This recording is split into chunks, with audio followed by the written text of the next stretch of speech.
আমিও একটু আগে আমাদের প্রেসিডেন্টকে জিজ্ঞেস করেছিলাম যে এরকম কোন নিউজ আছে কিনা। আসলে এরকম কোন নিউজ নাই আমাদের কাছে। আইসিসিতে কোনো চিঠি আমরা পাইনি এই বিষয়ে।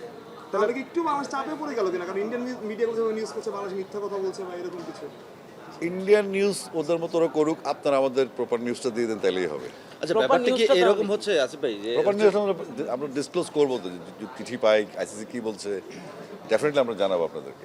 সমন্বয়ের অভাব আছে কিনা, মানে এক পাশ থেকে এক ধরনের বক্তব্য, বিসিবি থেকে যেটা না করা হচ্ছে, মানে সমন্বয়ের অভাব হচ্ছে। দেখেন, প্রথমত হচ্ছে আমাদের দেশে আমাদের একটা নেচার আছে, আমরা আসলে একটা অস্থিতিশীল থাকি এবং খুব দ্রুত কথা শুনিয়ে আবার ভুলে যাই। তো এখন আমাদের যে অবস্থানটা, আমাদের জায়গা থেকে কিন্তু আমরা হুটহাট করে কথা বলতে পারি না। একটা সিদ্ধান্ত যদি পাই, আমরা যখন বোর্ডে মিটিং করি বা বোর্ড থেকে একটা সিগন্যাল পাই, তখনই আপনাদেরকে এসে বলি, অথেন্টিক যেন হয়। আমরা এখন পর্যন্ত যত তথ্য আপনাদেরকে দিয়েছি, আসলে আমরা এমন কোনো তথ্য আপনাদেরকে দিই নেই যেটা বোর্ড কর্তৃক ফিল্টার্ড না। সেজন্য বলছি যে আমাদের এখন পর্যন্ত আমরা আইসিসি চিঠি অপেক্ষা আছি ভেন্যু নিয়ে। আর অন্যান্য যে সাইডে আলাপ হচ্ছে সেটার সাথে বোর্ড, আমরা বোর্ডের পক্ষ থেকে অথেন্টিক কথা বলতে পারবো না।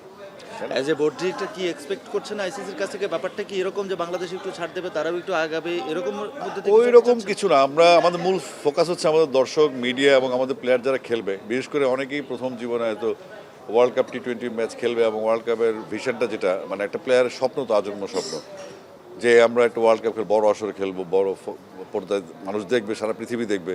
তো সেই জায়গাটা একটু মন খারাপের জায়গা আছে যে আমাদের প্লেয়াররা একটু অনিশ্চয় থাকলে আমরা অনিশ্চয় থাকি। তো আমরা আশা করছি যে আমাদের যে সমস্ত আউটকামগুলি আছে যুক্তির, সেখান থেকে আমরা আশা করছি ভেন্যু পেয়ে যাব, আমরা আশাবাদী। ভেন্যুটা কি ইন্ডিয়াতে পাবো না শ্রীলঙ্কাতে পাবো? না, আমরা তো শ্রীলঙ্কার কথাই প্রথম থেকে বলছি, শ্রীলঙ্কার কথাই বলছি। এখন ওরা যেটা বলছে যে ইন্ডিয়ার দুই ভেন্যু, চেন্নাই এবং ভাইজ্যাক, এইটা নিয়ে আপনাদের মধ্যে কোনো কথা হয়েছে কিনা? না, এটা নিয়ে আমাদের প্রেসিডেন্ট খুব স্পষ্টভাবে বলেছেন যে ইন্ডিয়ার ভিতরে অন্য ভেন্যুটা কিন্তু ইন্ডিয়ার ভিতরেই। তো সুতরাং আমরা তো ওখানে যাচ্ছি না এখন। ওনার কাছে কি তাহলে সবার আগে দেশ?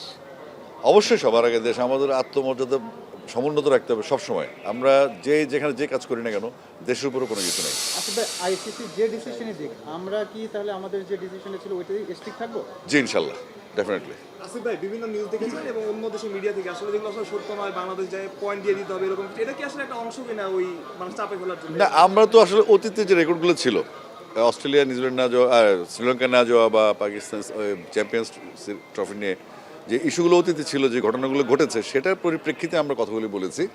এবং আমাদের যে টিমের আমরা যে ডিসিশন নিয়েছি, আমরা যে ইন্ডিয়াতে খেলবো না, সেটা কিন্তু আপনাদের যত প্রপাগান্ডাই হোক বা যত যুক্তি আসুক বা যতই উড়া খবর আসুক, আমরা কিন্তু ওই এক স্ট্যান্ডে আছি। এবং আমি বললাম তো, এখানে আসার আগে আমি প্রেসিডেন্ট মহোদয়কে জিজ্ঞেস করেছিলাম যে আমাদের কাছে আপডেট খবর, কারণ আমাদের তো মিডিয়ায় কথা বলতে হবে, মিডিয়া জানতে চাইবে এবং আমরা যেটা বলবো সেটা তারা অথেন্টিক মনে করবে, কারণ আমাদের কাছে তথ্যটা আসবে। তো সেক্ষেত্রে আমাদের ডাইরেক্টর্স গ্রুপ বা আমাদের কাছে এখন পর্যন্ত কোনো মেইল আমরা পাইনি যে শ্রীলঙ্কা হবে না, ইন্ডিয়া যেতে হবে, এরকম কোনো সিদ্ধান্ত আসলে হয়নি। আসিফ ভাই, আপনি আজকে নাজমুল ভাইয়ের সাথে ছিলেন এবং নাজমুল ভাই অনেকদিন ধরে আলোচনার মধ্যে আছেন, তার সাথে কি কথাবার্তা হয়েছে এবং তিনি তার ওই অবস্থায় অনড় আছেন কিনা একটু বলবেন? নাজমুল ভাই স্ট্যান্ড স্টিল, উনি যেটা বলেছেন সেটাতে তিনি অটল আছেন এবং অনড় আছেন এবং তিনি এটা নিয়ে মোটেও চিন্তিত না। উনি প্রেসিডেন্ট বলেছেন রিজয়েন্টার দেওয়া হয়েছে, বাট এটার ব্যাপারেও আসলে আমরা ওইভাবে, প্রেসিডেন্ট যদি বলে থাকেন তাহলে এটা আমার মনে হয়, আমি ঠিক জানি না এটা।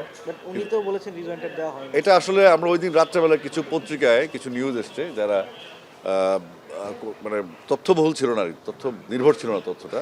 আমরা পরে আবার অন্য একটা টিভি চ্যানেলে দেখলাম যে এখানে এই বিষয়ে আমাদের কোনো কথা হয়নি। আসলে ওনার কথায় আপনার স্ট্যান্সটা কি, আপনি কি এগ্রি করেন? দেখেন, নাজমুল ভাই একজন বিজ্ঞ মানুষ, উনি একজন সৎ মানুষ এবং উনি খুব প্রিন্সিপাল মেনটেন করেন। আমি যতটুকু চিনি বিসিবিতে কাজ করার ফলে উনি আসলে একজন সলিড মানুষ এবং ওনার যে কার্যক্রম এখন বিসিবিতে, আপনারা শুধু এটা অপেক্ষা করেন, একটু অপেক্ষা করেন, আরও কয়েকটা দিন। আমাদের সব শ্বেতপত্র যখন আসবে আপনাদের সামনে, আপনারা এনজয় করবেন যে নাজমুল ভাই কী জিনিস, তখন বুঝবেন আপনারা ইনশাআল্লাহ। পাকিস্তান বোর্ড তাদের দেশে আইসিসির খেলা, বাংলাদেশ খেলা নেওয়ার ব্যাপারে আপনি এই বিষয়ে জানেন কিনা? আচ্ছা, পাকিস্তান তো মাঝে মধ্যে আবেগী হয়ে যায়, যদি হয়। আমাদের হচ্ছে ইন্ডিয়ার বাইরে, এবার আপনি সাইবেরিয়ানের দিয়ে খেলার সমস্যা নেই, আমরা আসলে নো প্রবলেম।